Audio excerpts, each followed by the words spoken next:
Hello, horror fans. It's me, Cass, and Kylee, what's up, guys? we are the Horrorcraft Podcast. And this week, we're taking on a different version of the Invisible Man. Very Um, different. Very different. Those of you who listen to the podcast know the Invisible Man is my least favorite um, character when it comes to the Universal monsters. I have no love lost for the Invisible Man. Um, and Damn, dude. I just don't. I don't because he's kind of a fuck boy. And you know what? That's what I kind of respect about this movie that we're about to talk about because they leaned into it. And listen, if you're at least going to be a shit human being, you got to lean into it. I mean, So, they did, but they did. y- They did. yeah, but Invisible Man they didn't. So, I yeah, I don't know what to tell you, bruh. Keep your bandages on and leave me alone. So, but we are talking about something adjacent to Invisible Man, which is Hollow Man. And it has our Lord and Savior Kevin Bacon in it. Um, yes, Chef's Kiss. It's got Josh Brolin, Elizabeth Shue. Yeah, Josh Brolin. I mean, respectfully, sir, Josh Brolin, you may want to look at the fact that you've been added to the Hall of Horror Daddies. Yes, you have, sir. Yeah. Yes, you have. Yeah. Respectfully. I But mean, it's just, I thought he was hot since I was a kid watching the Goonies. oh, 100%. Brand. Yeah. But then he's just done so many good He's a horror great movies. actor. Him and I feel like him and Kevin Bacon, that's what really kind of makes this movie good is both of them, Yeah. they both do such diverse things with their career hmm and they've never shied away from doing what they want. Well, yeah, because honestly, if you think about it, it seems more like Josh Brolin would play the role as Sebastian, and Kevin Mhm. Bacon would have played the role as I forget his name. I'm sorry, guys. I am not always the greatest with names in movies. Actors, the actual names, yes, but like names in the movie, yeah. I think his You name know is what? Matthew. I think so too, but It's actually, no, I Matthew. don't. Okay, It's yeah, yeah. Matthew Kensington. You Yeah. know, I just never paid attention to his name because he was so fucking hot. I mean, low lies detected. Listen, there's a reason why people thirst after Thanos in Avengers Endgame. And it's not the character, it's because Josh Brolin is underneath that. So, I didn't know that, but then again, I've never seen the movie oh, apparently. yeah. But he's been in a lot, like ever since doing Avengers. I mean, he was just in Dune. He's about to He's gonna be be in the new West Weapons movie. movie. Yep. And actually, if I remember correctly, he took over the part from Pedro Pascal because Pedro Pascal originally was going to be in it and he had to drop out. Man, well, I'll just have to wait to see the movie because I think the character that Josh Brolin is portraying in Weapons, I think Pedro Pascal would have done great. Yeah, well, and I think Pedro Pascal eventually will do another horror because a lot of people forget Pedro Pascal has done horror roles. Like he has a very underrated classic called Blood Sucking Bastards. That's like a office vampire movie. That's really just underrated. If you ever get the chance to watch it, it's on Tubi, but it's highly underrated, but um I think that's a big reason why this movie works. So, listen, before we get started into this though, I'm just going to be fully transparent and put a trigger warning on this Yeah, because there is some heavier parts of this movie. There is some animal abuse. Um, yeah. there is some sexual misconduct, some sexual abuse. And so if that is just a heavy those are heavy topics for you that you cannot handle at this point in time, we completely understand and you can catch us in the next episode or if you want to watch an episode of us talking about Kevin Bacon, you could check out our recent episode talking about Tremors. But we fully respect everyone's decision to make choices for themselves regarding movies. So we want to be upfront and transparent about that. So if you feel like that is something you cannot do, don't. And if you're curious and a better explanation into why, or if you ever wonder this with some horror movies, there's an incredible website that we'll put down below. It's called doesthedogdie.com. And it is like an independently run site. You put in like the movie you're going to watch and it'll tell you certain triggers. It's not the most comprehensive, but there are a lot of movies on there. So definitely we completely understand. But if you do want to watch this with us, it is currently, as of this date, which is July 27th, on Pluto TV. So check it out, come back and let us know how you feel about it.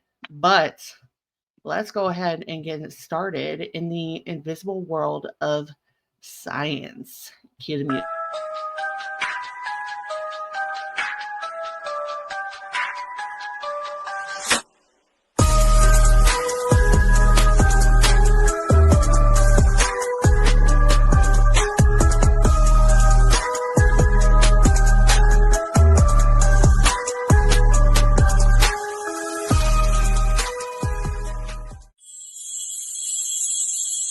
Welcome to the Horrorcraft Podcast.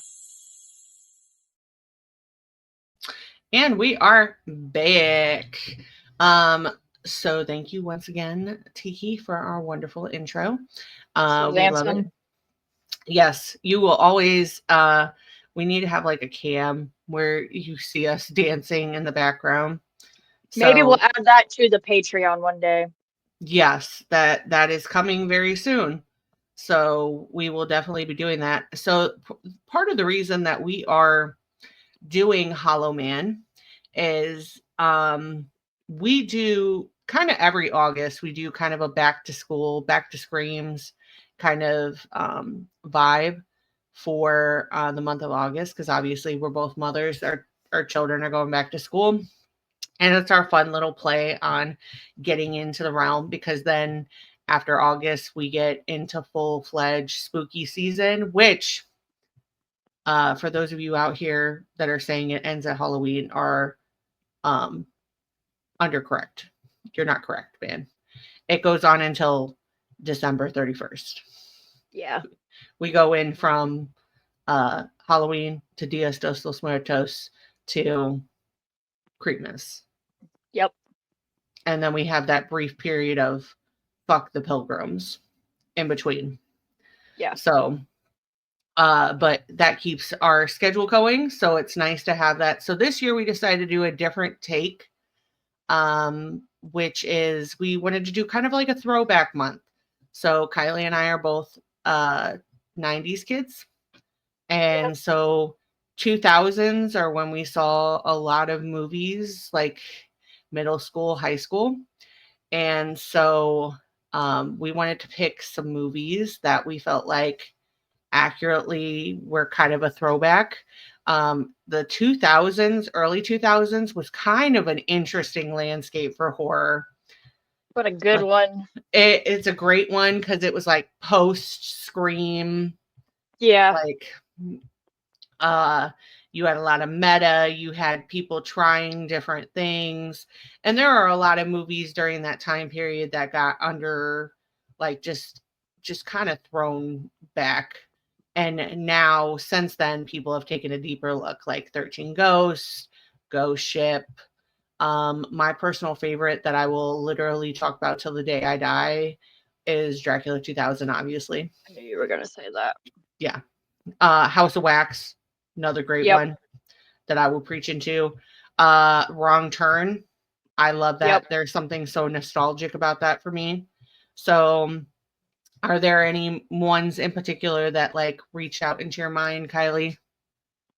You named quite a few of them, but this one's pretty nostalgic for me. I was definitely watching this at an age I should probably not. Yeah, this is a movie that I feel like a lot of people are like, the other movie that I realized, like, you probably shouldn't have been watching that at, like, the age you did. But I remember when Underworld came out. Yeah. And I watched that when it first came out, and I was like, whoa. I remember when Celine comes and she like slices his head from the back and it just like slides. Another big one for me, and I actually think we're doing it for my birthday episode, is you could say whatever you want to say, but Resident Evil, something got activated in me when I watched that movie. I have played like the House of the Dead movie, like the games and they had like the big booth game where you would play it. If you had a parent that would like frequent an American Legion or a little like honky tonk bar, like my dad did, there was one called the East Side Cafe. That's by where we live. And we would go, they had taco night and they had it there, and you'd have the gun and you'd be like, shooting, and you're just 11-year-olds doing things that they're not supposed to be doing. You're like, yay, zombies, they're going to die. And so when the first Resident Evil movie came out, I remember just watching it probably like a year or two after it came out, and my mind just being blown. Like when they're in the whole like scene where it's the lasers and people are getting sliced and stuff like that, I was like so horrified. But there was a part of my brain that was like, this is cool. Yeah, like I was cool. This is great. But there's just those kind of movies that, like, I don't know what it is. It's just like the time period. It's just such a capsule of what it was at that point in time that I'm just like, man, these are really just like good movies. And now that we like look back at them, it's kind of like these were really underrated for the time they came out. Like Session 9. Yeah. Another big one. So I just feel like that's a great one. But yeah, Hollow Man here is it's kind of pervy. We're just gonna get that, but it's intentional. There was a point in this movie where I was like, is this a good pick for Horrorcraft? Because it was getting a little pervy, but I realized after kind of stepping outside of it, there's a reason for that. Because in this movie, I guess I'll ask you if you felt the same way. The deeper message I kind of took away from it was that it wasn't the invisibility that made him a bad person. It was who he was on the inside already, the darkness that was in him, and it took the invisibility to bring it out of him. Yeah, most definitely. And I think it's a thing of when man messes with science and they do great things, and the power and responsibility that can come with that can drive people to do bad things. Because look, I did this incredible thing. I can do whatever I want now. And you can't, I mean, it's amazing what they did in the movie. Were turning animals from being visible to invisible, and then a man, you know, and but I definitely do agree. I think that there were always things within Sebastian, but it was brought to light once he was able to, do this experiment. Because I mean, you see them when they're going to the military with what research and things that they have, and he decides not to even tell them that they have fucking done it.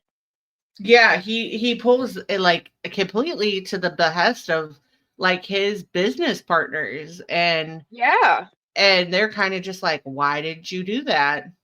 Do you know that something that's interesting? I didn't realize that this is one of the few movies that they allowed to shoot in front of the Pentagon. Really? I did not realize that, but that was a fact when I was going through IMDb that popped up. But they were kind of afraid that they were going to get rejected because this is a movie about, the military getting into scientific experiments, but they let him.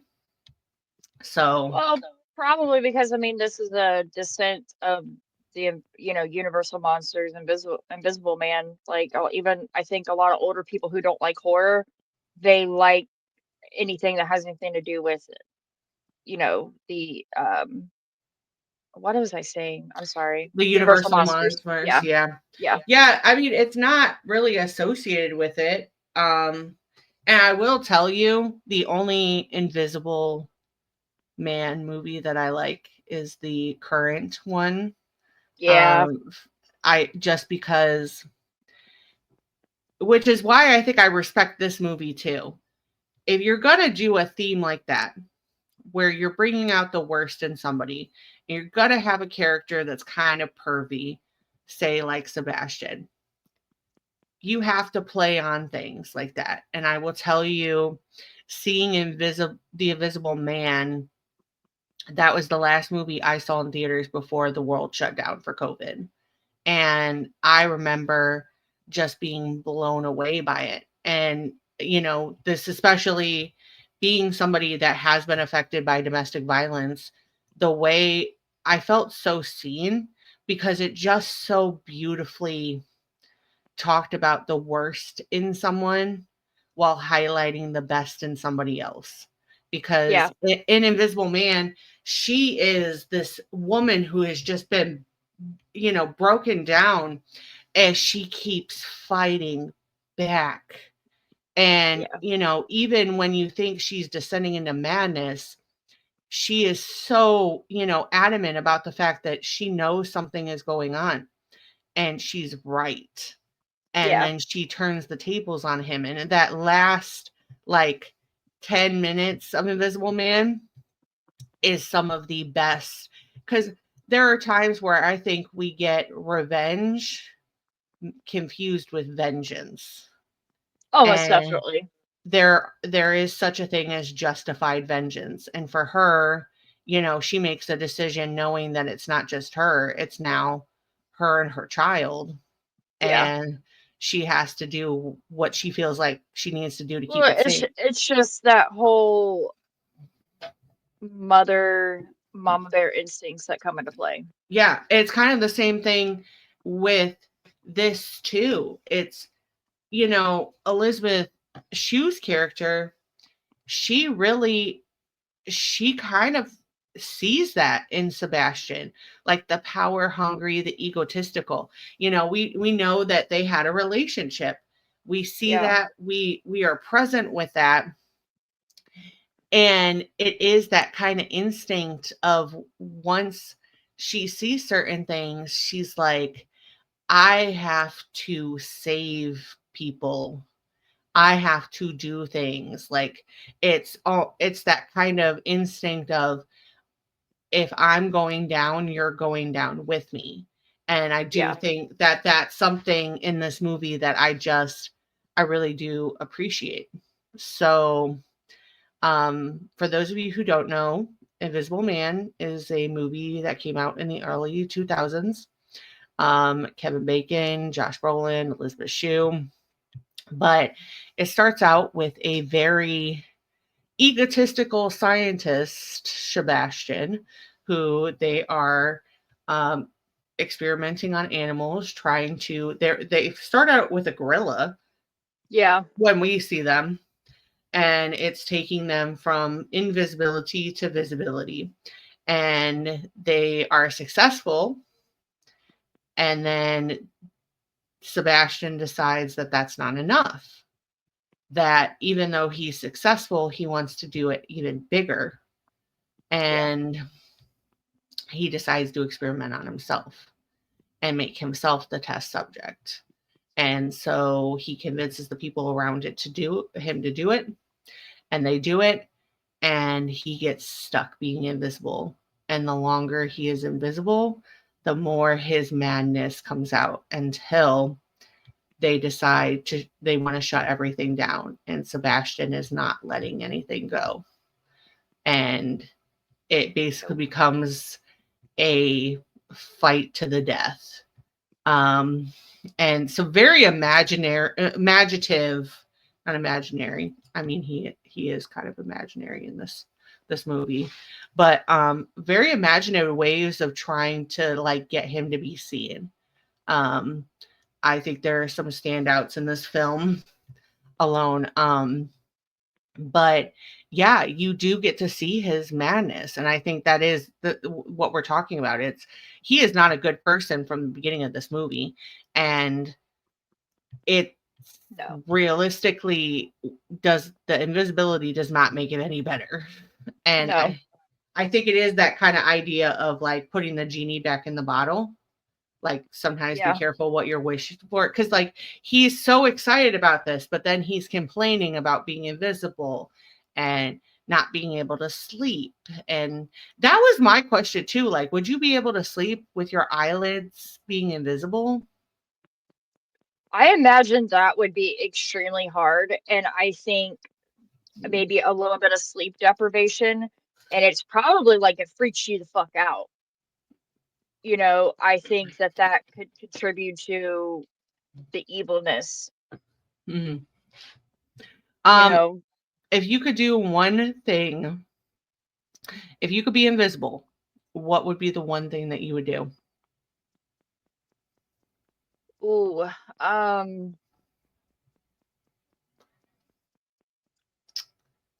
would mess with people really bad. Like, I don't know who. Maybe people that deserve it.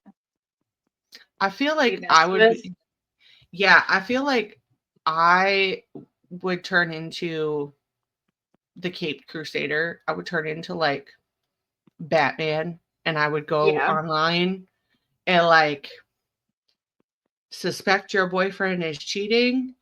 Give me their details, and I would like show up and be like, you know, where they're at and whatever. And if that's like not his girlfriend, I'd be like,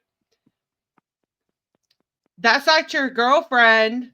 Like I would like in the middle of his girlfriend's name is Veronica. Or like, you know, while he's like to the bathroom, I would like make sure his phone is left out where you could see there's like text messages, like stuff like that. I probably would like go and honestly steal things for people that need them. I would probably, I don't know. You know what I would do? I'd sneak into the White House and get my hands on the Epstein files. That's what I would fucking do. I mean, at this point, though, we know, like, know, but, and now supposedly Ghislaine Maxwell has had a complete like 2-day sit down with them. And I don't know if this is true. They're offering her some kind of immunity, but she's going through the list of people. Like she's giving up names pretty much. Okay, so spicy take. I don't think we need to see the list because, in my opinion, I already believe a woman that's going to come out and talk about somebody powerful enough to do it. So I feel like we don't need the list because there's already been enough women that have been impacted by that's come out and said this is who was involved, and we just need to believe them. Well, I mean, yeah, but like, you know, there's definitely people who have not come forward. Yeah, and that's why I do think that in that case, yes. I mean, yeah, we do need to believe them, but that's just not the case. You know that. No, and I do believe that, like, that's, and I feel like that's why talking about this movie right now is as timely as it is, because this Sebastian doesn't look like a bad guy. No, outwardly. not at all. He's handsome. He's very intelligent. He's rich. He's a scientist. Like he's a hot scientist. It doesn't get any better than that, at least for my nerdy self. But the cracks, if you look close enough, you see the cracks. And I think that's a lot of times where we are not believing people. Because I mean, out just the looks he would give certain women, or and the like, whole when he's like being forward with some of the other women that are on the team, especially his ex-girlfriend, and he was yeah, like, you ever do it with a man an who's invisible invisible? man. Yeah, yeah. Yeah. And you can just feel she did a very good job portraying this. You can just feel the uncomfortable ickiness when you Yes. look into her face and into her eyes. And but just how she executes it in a perfect way, which is I can tell you every woman on this earth has felt at least once in their life. You can't Yeah, tell me any she different. there's a lot of anger from Sebastian in this that she would Linda is her name, and Linda would pick Matthew over him. I'm the Yeah, smarter one. I'm this and that. But it's the fact that Matthew can give her so many things that he could not. He could yeah, not get out of his own way. She describes him as being very selfish and very self involved and self indulgent. And he cannot give her the things that she wants. yeah, And you see how that enrages him. Like, he catches them having a private moment and gets upset and, smashes the window. And he was like, really, with him, and you must enjoy my sloppy seconds. And it's like, I'm sorry. I'm just going to call it. It's very bitter baby daddy behavior. oh, most definitely. It, Narcissistic, bitter baby daddy behavior. yeah. Listen, and for those of you who think I'm just out here hating men, I'm not. But We don't, because we have good men. We have yeah, sons, and we're raising them to be good men. We are not saying that all men on earth are bad, but like about but 50% of them are. and not only that, it is something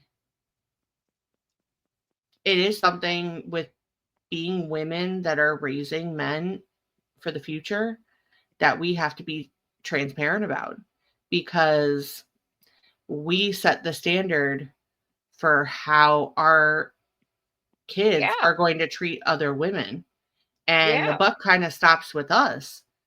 We Mhm. need it's kind of like the moms that you see that enable their kids with their behavior. You see like the crazy mother-in-law stories, but then you see the flip side of it, and you see a mom who is like, yeah, you're not putting hands on her. I don't care if you're my child or not. You're not putting hands on her. I will Well, put you in jail myself. I'm big on teaching Julian no and respecting no. Yeah. We're kind of struggling with that a little bit right now because he will bug and bug and bug, hoping I change my answer, and I'm not. But it's things like that can become bigger issues later on down the line. Yeah. Consent isn't, it goes, you know what it is? And I've recently seen a bunch of stuff about this. And I'm just saying this because this is one of my favorite human beings in the world. But the way that people are coming after Pedro Pascal recently for him being kind of like touchy with, especially with his current co-star Vanessa Kirby, and he's come out and said before like that he gets anxiety, and so like physical touch is kind of something that will, so like she'll hold his hand and stuff like that. It's almost like a grounding technique. Yeah, very much so. But people are like, oh, he only does that with the women.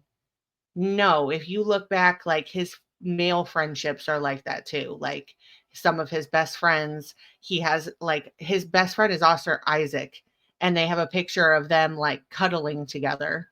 Like it, we need to get rid of this idea that like and most of the time, and there have been a lot of people that come out, he asks to touch people. There are interviewers that have like nails and stuff like that where he'll be like, ooh, can I see your nails or something like that, and he's just very kind. But the problem with that is people are taking it as, oh my gosh, he's being this way with people, it's gross, it's disgusting. It's not. It's gross and disgusting because us as a society, we've programmed ourselves into believing that we can't be that way. We can't, only women are allowed to be touchy with each other, or men can't do that. But even when women are touchy with each other, you're a lesbian. Yeah, exactly. It can't just be like, I want to be next to my friend. I want to. Yeah, like you spend a lot of time with these people that you're acting with in shows Yeah. and movies. You build relationships. And if that person is a safe person for you, because I can only imagine how much anxiety that man faces. He is in everything right now, doing everything. He's Pedro And Pascal, and he's incredibly hot. And all eyes are on him. I know for me, I'd be crawling out of my skin.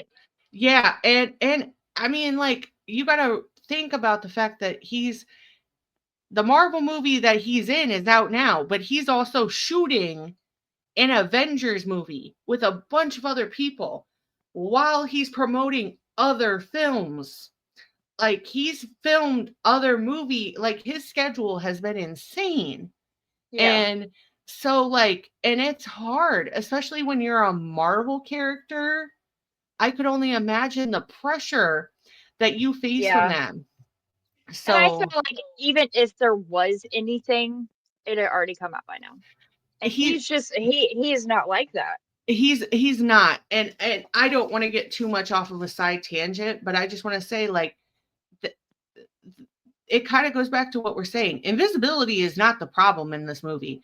It is this man's behavior, and it's invisibility that emboldens him to then do these things, because he's already looking at his neighbor kind of Well, I sexually. mean, yeah, I mean we've definitely we have talked about this, just you and I, not so much, we're like when we're filming and stuff, but just how people when they're doing these things and they're in the forefront of like social media, content creation, and what stuff that's already there. And when they're doing these things, and when fame, money, notoriety comes into play, and people who are willing to do whatever it takes to obtain all of that, things get ugly. And you see the bad parts of people come to the surface, and you see it come very fucking quick.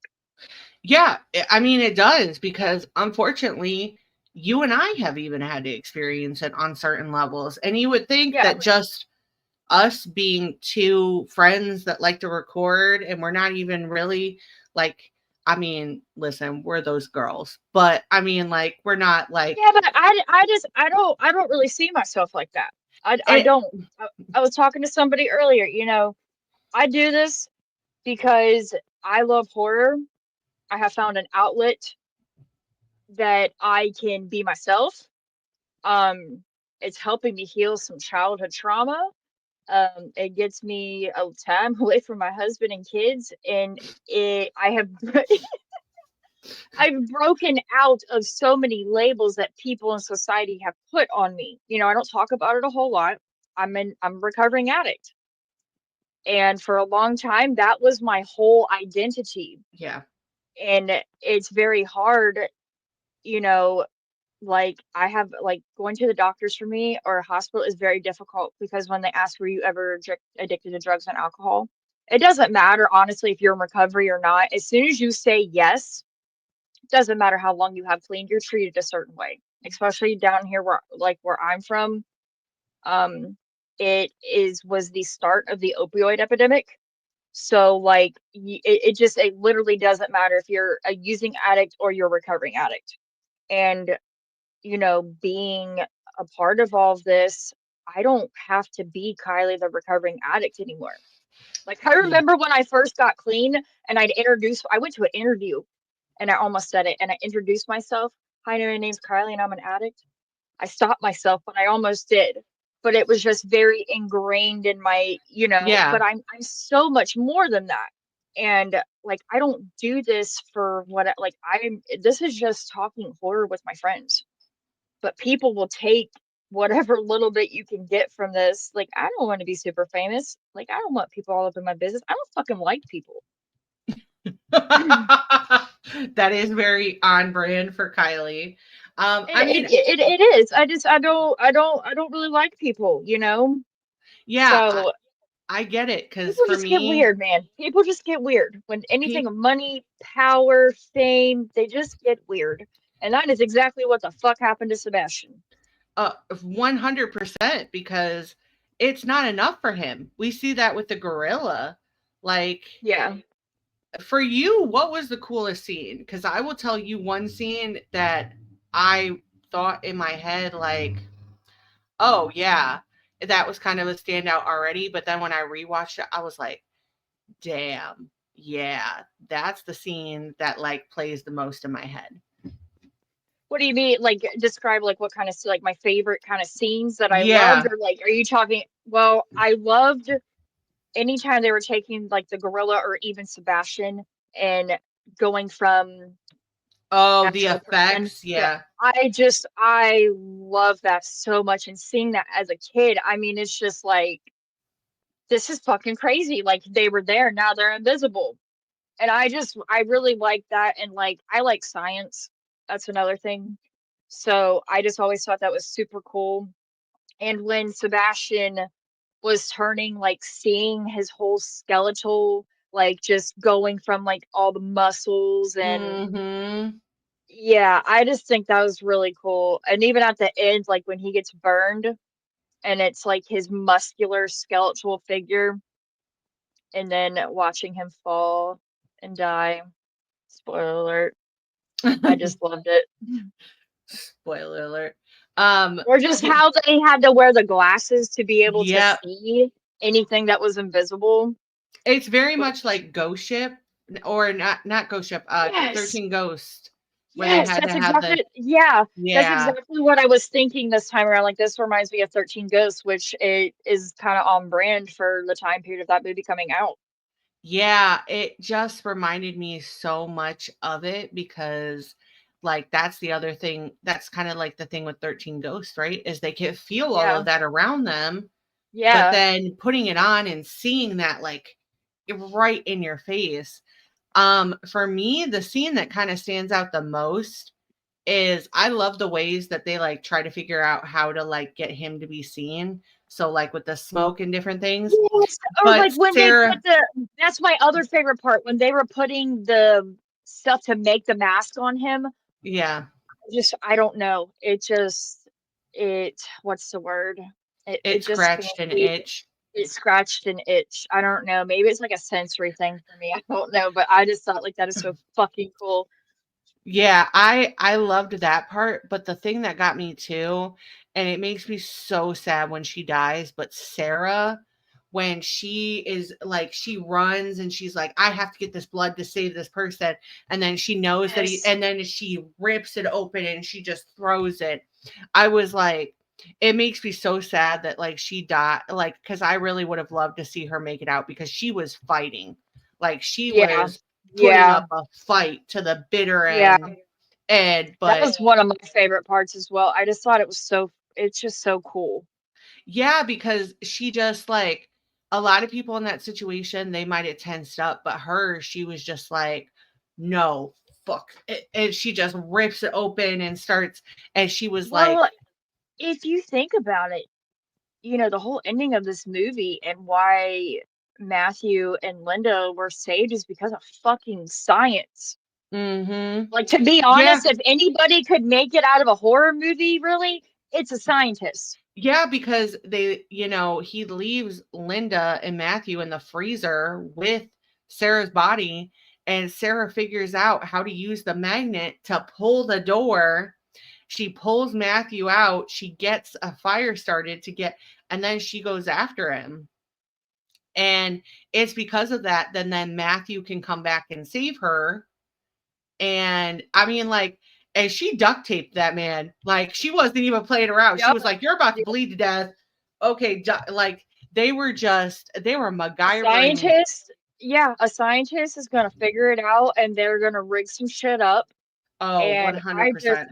I love it because really what other normal person would have thought about they would have died in that freezer. Period. They would have. They would have. I do like, I will say, I do like how in the Pluto version, they don't show as much of him attacking the neighbor. I do appreciate that. I think something I was reading on IMDb, even in whatever releases or theaters, I don't know. I don't think they showed like that completely, that whole Yeah. scene. And which I think is great because I don't think you need to go too I far don't into think you, that. I yeah, I think don't it's think you just need to go the too far I into think that. it's just the tipping point because until then but even I will say the tipping a lot of people say the tipping point is that. I will say the tipping point is even before No, that. It's when he is advancing on Sarah and Linda both and he is doing things without their consent. He knows what he's doing and it's sad because you do in this moment you do see what a lot of women, especially professional women, they kind of have to yes, just put up with when it comes to a boys club. You know, I yep, picked a profession that is, I went to school to be a legal assistant. That is a boys club. And there are a lot of men that think that way. I would say not so now, but it's definitely one of those things where you you see like the terror in them like they're letting him do it in that moment because they're like okay well it's gonna pass and it doesn't his behavior just yeah, gets worse and yeah. It so really does. yeah because it starts with him touching Sarah inappropriately I and think then that was one of the. It's not as disturbing as like the neighbor, of course, but I feel like that was just fucking freak. Like I would have freaked the fuck out, and she yeah was rather calm. yeah well women in science this is why we need women in men's fields. Just saying. We need women scientists. We need people that are being this amazing. So some of the trivia that I found, you're actually going to love some of this because especially loving science. So an anatomically correct, totally working computer model was created of Bacon's entire body down to the last capillary. The 3D model has since been donated to scientific researchers. Love that science. Science. Um, Kevin Bacon during filming wore skin tight costumes in green, blue, gray, or black to assist with adding of visual effects. Some of his castmates said that the hardest part of the role was not laughing at someone painted in black, green, blue, or gray pretending to be mean. Yeah, So and the funniest part is Kevin Bacon goes on to admit that he accepted the role partly under the false assumption that he wouldn't need to be on set for the scenes where Sebastian is invisible and that it would be an easy performance. He claimed that to the contrary, it ended up being one of the most physically demanding and difficult role of his career. but you were doing the Lord's work, Kevin. It's all you right. you you were you I mean, were kinda. Yeah. you were so to get the right reaction for the cast. Paul Verhan had put speakers in different places on the set and had Kevin Bacon's voice coming from different speakers, so the cast would genuinely react to the invisible character moving around. For the scene with the invisible gorilla, the director actually screamed into the microphone, imitating gorilla noises. That's kind of Well, crazy. that is. It's kind of smart. Yeah. Um, To achieve convincing visibility underwater in the pool scene, the effects crew made countless experiments with transparent objects and transparent molds of body parts underwater. In the end, the entire body of Kevin Bacon, including hair, was painted black for the scene because black gave the best contrast underwater. Interesting. That is. Um, there were other people that were looked at for the role of Sebastian Kane, one of them being Edward Norton, the other one being Guy Pearce. Kevin Bacon was ultimately chosen for his ability to both be charming and diabolical. I think Edward Norton would have been all right. Guy Pearce probably would have been too, because he's diabolical. sometimes, and depending on what role, but he's Guy Pearce also. In order to use the title, producers bought the rights to Dan Simon's novel, Hollow Man. The novel had nothing to do with the Invisible Man. So they bought it just so they didn't have to compete with. That's a flex. That is. That's a flex. The director was dissatisfied with the film. In 2013, he remarked to The Hollywood Reporter, "I decided after Hollow Man, this is a movie, the first movie that I made, that I thought I should not have made. It made money and this and that, but it really is not me anymore. I think many other people could have done that. I don't think many other people could have made RoboCop that way, or either Starship Troopers. But Hollow Man, I thought there might have been 20 directors in Hollywood who could have done that. I felt depressed with myself after 2002. In earlier interviews, he explained that the job was offered in a period where many of his proposed movie projects had fallen through, and he accepted it to stay in business." So this is his first R-rated movie. His previous American films are RoboCop, Total Recall, Basic Instinct, Showgirls, and Starship Troopers. I fucking love Showgirls. I love RoboCop and Starship Troopers, so I mean, like, that's a flex. I'm sorry. I fucking love Showgirls. That movie is just, I was also way too young to be watching that fucking movie. Granted, it was like it was on VH1, so it was edited for cable TV, but I've seen it since as an adult. I've actually been eyeballing it on a couple streaming channels. Like, I need to watch that because it is very, see, oh gosh, what's her name? What was her name in Saved by the Bell? Oh, yep. I'm trying. Yeah, I don't see her character. Can't think of her name. Yeah, see her freaking being an exotic, angry woman, or exotic dancer, angry woman. What's her freaking name? Hold on, Elizabeth Berkley. That's not her.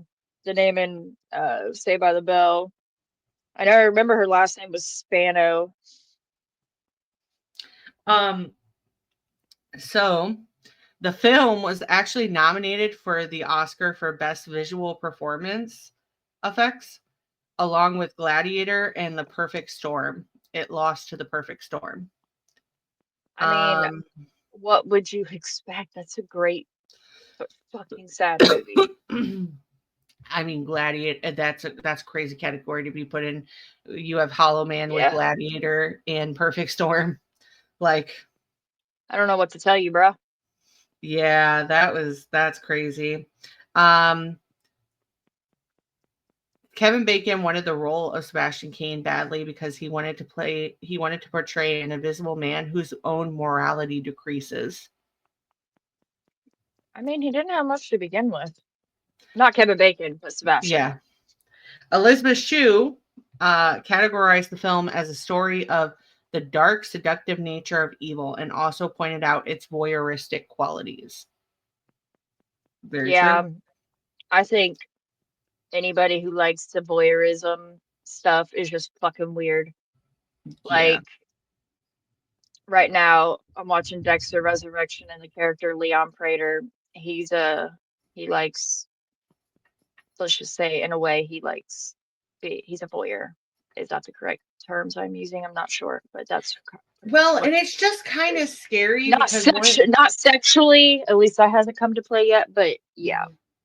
Yeah, and there is something to be said about the scariness factor with this, because once you know that he's loose, how do you fight something you can't see? You know, my thing is with this movie, they did not have those glasses on fucking enough. They did it. They did it. They needed, you know what? That's where Alien got it right, because the little tracker things that the colonial Marines had in Aliens, they had those things on them 24/7. Yeah. Yeah. So like Yeah. you can't even be mad that you died. You could have just had your No. glasses on. You could have seen them and been able to fight. I mean, would you won? Who knows? But you would have had a more fighting chance if you just had your damn glasses on. I know I can't do shit without my contacts or glasses. But when I got them on, I could do anything. The last bit of information, and I'm just putting this in here because I'm a RoboCop fan. The software used to track Dr. Sebastian Kane uses the Omni Consumer Products logo from RoboCop, which is another Nice. film directed by Paul. So we will put the link down below, but oh gosh, Jennifer Lopez was originally offered the role of Linda McKay. That would have been different. I like Elizabeth Shue. Yeah, I like her. I think it would have been a good role for Jennifer Lopez, but I like Elizabeth Shue better as Linda. Definitely. Robert Downey It Jr. almost would have kind of been. It almost kind of would have been like a replay of Anaconda. Yeah, kind of. Yeah. Yeah. No. And she needed maybe it was because of like she then goes on and does The Cell. And I like The Cell better for her than this. So Yeah. Elizabeth Shue needed to be in this movie. So if you're interested in learning the facts about this movie, going down below. If there is one word or even a sentence, Kylie, that you could sum up Hollow Man, what would it be? Well, it's fun. Mm-hmm. It's nostalgic. I don't know. It's nostalgic for me. It gives me it's so bad. It gives me the warm and fuzzies on the inside. I mean, valid for us. Valid. I mean, it just does.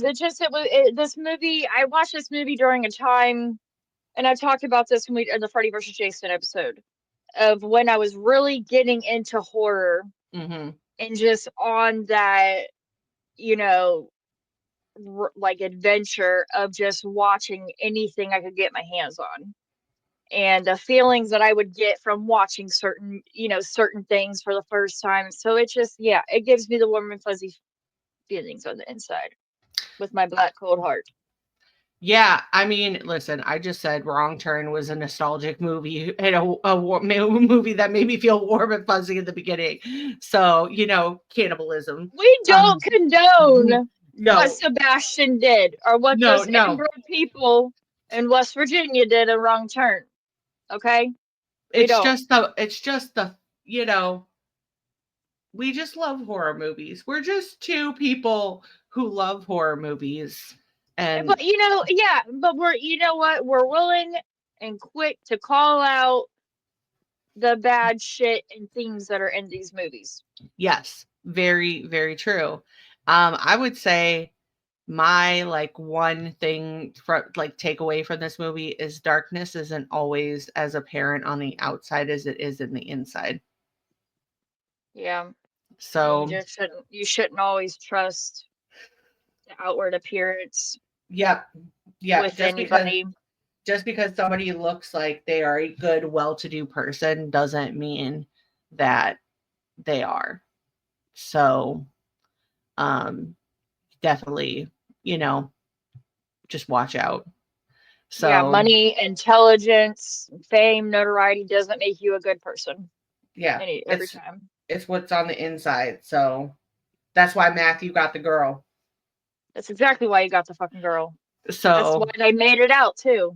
Yep.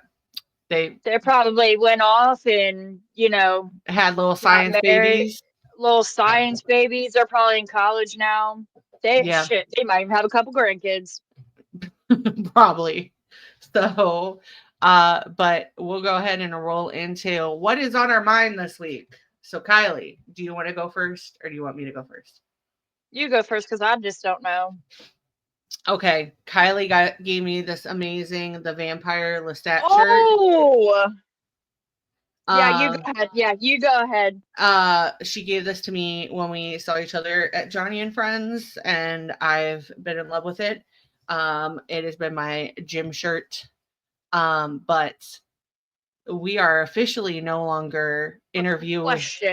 question. Yeah.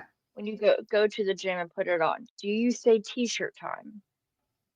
I should, though. That would be great. I feel like there needs to be a horror version of, having a Jersey Shore moment. We in this house we have always stand for JWoww, but JWoww is also now our fellow horror girly. So Yeah, dude. in That movie JWoww we Devin trust. kicks ass. Yeah. I don't care what anybody says. And I just hope all of them let's just Well, and she has a son that has autism. So yeah. she's Yeah. yep. So, but we are officially no longer Interview with the Vampire. We have We are. turned into the Vampire Lestat for season 3. San Diego Comic-Con was this weekend. We got fed a lot of things, a lot of things. A There lot of were things. there were a lot of things, especially horror like realm that got dropped. But big thing was Vampire Lestat news. And so there was some footage shown that's coming in 2026. The Telemasca show is coming in October of this year. And I think it's going to be great. But there were some crazy things announced. And I will tell you, I had my Kylee Hell House moment this weekend. You did, and I was loving it. I'm so here for it. I'm like, but wait a minute. This is what's gonna happen. yeah, This means that this is what that's gonna happen with. yeah. There was a lot of things that and mind you, I read Anne Rice's books when I was probably like 13, 14. I was that kid. Like I've always been that person.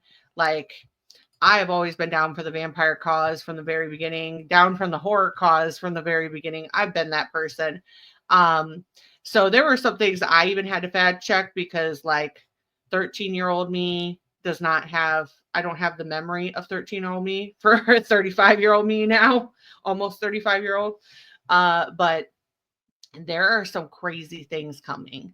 And this season is going to be insane. And this is definitely going to be genre breaking for the horror realm because just like they did with Walking Dead, we are going to see a lot of things come to fruition in this season that I would then expect to get kind of broken off into other series. And I think this is going to be incredible. And I have loved Anne Rice from the very beginning. And I just love that even after her death, we are getting such a rich landscape of her. And if you watched Interview with the Vampire season 1 and 2 and you tell me that is not the greatest television show you have seen in a long time, I'm going to call you a liar. You're a fucking liar. Just don't, because that was beautiful. And besides the fact of it being about vampires and horror, that is just cinematic gold. How they did everything, and I'm very disappointed that they did not win any awards because it is very well deserved. And I better see the respect for them when the real Vampire Lestat comes. Okay, thank you. Yeah, definitely. I definitely. Sam Reed is putting in the work to be Lestat, and he is putting in the work to be a Lestat that we have not seen very many people have come contact with, because the Lestat entries that we've seen previously have not compared. Now, do I love each performance of Lestat? My favorite Lestat performance up to this point was Stuart Townsend, because I love Stuart Townsend and I love Queen of the Damned. Also, Marguerite Monroe is amazing as Jessie. We love you, Marguerite. But I'm excited that they are building upon this. So also excited for all the cool fucking things that are about to come out in horror. Like Kylee was sending me some stuff on Friday, and we got to see the first trailer for Silent Night, Deadly Night. And I am so fucking excited for that. It looks so good. Yeah. I think it's been out for a month, but I just happened to see the trailer for the Witchboard remake. and it's got Campbell Bower in it. It looks good. The Welcome to Derry trailer dropped today, and that looks incredible. And listen, I am very excited for that. I better not hear anything. Okay. Listen, you're entitled to your opinions. If you think that shouldn't have, that's fine. But on the flip side, let us enjoy this. Okay. Let us enjoy this. Yeah, let's be grateful because we didn't have to get this show. Let's be grateful. Yeah. And we're getting layers of things. Sometimes it is okay to glance back. There is a reason why they leave things open-ended in it and in the book. Yep. And Yep. this is something that isn't taking away from the It movies, it's adding to it. So Yeah. I think we need to like kind of reel it back a little bit. Listen, I'm going to be real and honest with you. Have there been some disappointments this year? Yeah, there's been some crap that has come out. Has there been some great ones? Yeah, there has been some just great stuff like Final Destination Bloodlines. The love that I Know What You Did Last Summer is getting right now. Although I kind of got a little bit of a beef with you guys, okay? If you're going to spoil something, that's fine. At least say you're going to spoil it. Don't just cold cock it, spoil things on TikTok because some of us just don't have the time to see something right away. And we just want to enjoy things. Why do you think I am going to drive an hour and 37 minutes to go see Hell House LLC Lineage? Because like I just refuse to have this movie spoiled for me because of the fucking internet. Yeah, I will. Yeah, like I get people are excited and they want to talk about it, but like, do you have to spoil just a lot of big things in some of these shows and movies? Like Yellowstone, that was bullshit. Yeah, That was bullshit. Yellowstone, like this last season, you couldn't even wait an hour after You the couldn't even wait an episode. hour. Yeah, yeah. And things were already getting on there. Like I'm same thing with some other things. Like I just Or when season 3 of From, remember when the script got leaked? yes. Like, I get it, especially because sometimes people like certain things spoiled because they like to know what's coming. I completely understand that. But at the same time, not everybody else does. For me, for certain things, I like sometimes a spoiler because it might be something I wouldn't traditionally watch, but if I see a spoiler and it intrigues me, I might go watch it. But not everybody wants a spoiler. No, they don't. And I think it's okay to be like, there are some things we just, because I'm with you. Like, that's a big thing for me is Mortal Kombat 2 is coming out in October. And I'm sorry, I love Mortal Kombat for it was for me in the 90s. And this movie the first Mortal Kombat that came out during COVID, the day it got released, like it went straight on to HBO Max. I was geeked. I was so excited. I literally waited and watched it like when it first popped on. And so I don't normally, if I do go to a theater, I normally don't go opening night, but I will tell you I will be parked there opening night because I'm not having anybody spoil it and I'm going to have my own experience because I'm just a kid that likes hearing Mortal Kombat like in the background and know that some shit's about to get fucked up. Like you can easily satisfy me.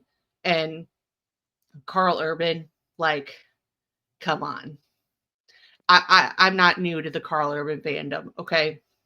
I've been watching Carl Urban since Lord of the Rings. I was that girl that was watching the Lord of the Rings extended cut on the weekend and learning all about Éomer's backstory, okay? Like, I'm not new to this. I'm true to this, like Kylee would say. So, Yep. But yeah, let's just let people be excited. Okay. There's a lot of really cool things coming up this year. Let's just all embrace each other, have a kumbaya moment.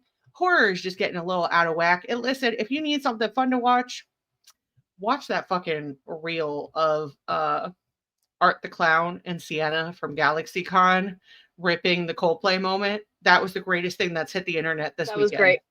So if you need a little light and levity, I'm going to post that down there. Feel free to go watch it because it's incredible. So thank you, Art the Clown, for making us once again laugh. Yes. My thing in horror this week, I watched episode 4 of Dexter Resurrection, and I am just so fucking excited for this show. And I was on the edge of my seat or bed the entire time. And it's really good. I feel, have just done this so well. It's very well thought out. And I'm just ready for Friday again. I'm ready. I'm very much ready. Let's just say Harrison and Angel, they met up, had conversations, and shit's gonna end up getting real. Well, I mean, there's not much more we could say than that. Yeah, that's all I'm gonna say. Another thing, I finally really watched the trailer for Black Phone 2, and I'm super fucking geeked. Oh, because the kid Ethan from is one of the kids that's missing in it. Yeah, I love that for him, and 100%. I'm very excited to see what they're. I was super surprised when they said they were doing a second one. So I'm I thought it was kind of a one and done, but it's Blumhouse, so let's hope they don't fuck up a sequel. I feel like there have been some early test footage of this that got shown, and they were super excited. There was a very positive result. I feel like they're going to do a good job. This was the first time that I've walked away from something. I'm like, you know what? They were right. A second one does kind of, because the way that they presented it just kind of makes sense. And I wonder if we're going to get a little bit of a backstory about the grabber. I'm sure we probably are. I feel like they he's having a Freddy moment. He's gonna we're fully looking into kind of Dream Warriors territory almost, where he's coming back and he's haunting the. I just think it's gonna be really good. I think they're gonna do a really good job. The Five Nights at Freddy's trailer released this past week, the extended one, that looks fucking amazing, and I just think between those two, I think Blumhouse is going to end the year strong. And I'm looking forward to it. I know people have their feelings about FNAF, but we have to remember, first of all, both FNAF and Black Phone, a lot of those effects are practical. And the suits in FNAF are done by the Jim Henson Company, the company that makes the Muppets, man. The Muppets. And now we're getting animatronic characters from them. This is horror gold. So I feel like we're ending the year strong. Silent Night, Bloody Night is coming to Screambox. Any day now, we should be getting a trailer for Return of the Living Dead, where they're bringing the holiday version. And listen, I'm super geek. Guitar Man is going to be a Christmas icon. Bring it on. I'm super excited. We need more Christmas horror, man. We do, and I feel like we're getting extra fed this year, and Creepmas is about to be off the chain. So, let's enjoy this Throwback Month, and then let's party it out until the new year. So, until then, we're your favorite ghouls of horror. We're going to be relaxing at this period of time with some throwback movies as our kids go back to school. And we're going to get deep into spooky season. So join us, and we will have some really cool things coming out in the future. But until next time, it's me, Cass, and Kylee. And we are the Horrorcraft Podcast, and we're out. Stay spooky. Bye. Bye.